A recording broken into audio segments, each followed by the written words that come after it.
yali video shoot. So okubanga yali video shoot, we took pictures. So mu taking a pictures ezo so I had the picture in my phone. Nendabanga kajja kuba kalungi singa nka postinga.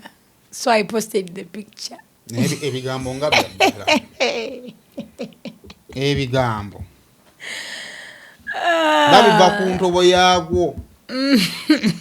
Wansi ku mutima weeguti. Ebigambo omutima kwe bitudde.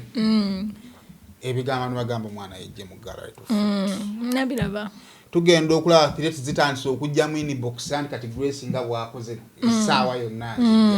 Nesooka tunyweze enzigi bwet nitugamba tukikola. Madamu essaawa yonna adala.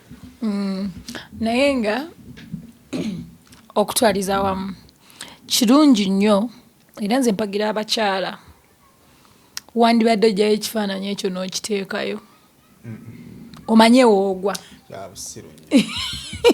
No, you have to secure your position. Omanye woogwa, omanye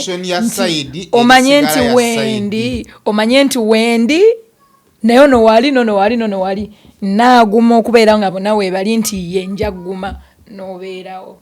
Bw'oba toogume ne weenoonya. Namulaba ndowooza obaawo nga November gwako. November wa last year. Before the video. Twakola video weeks 2. Ndowooza twali mu wiiki namumitinga mu wiiki ey'okubiri. Kati November nga gwako gwe gwali mulundi gwange ogwokubiri actually. Gwe gwali mulundi gwange ogwokubiri nga tukola video.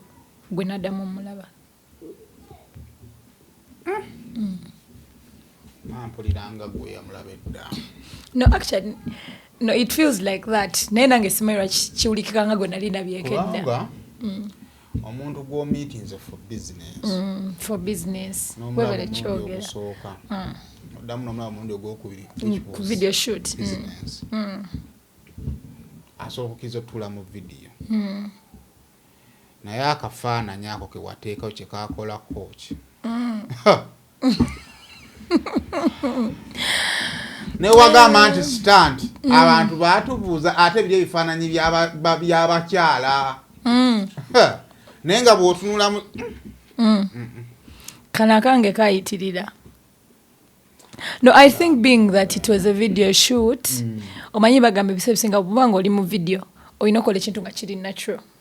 You have to be natural. Tolaga nti bakikusomedde busomezi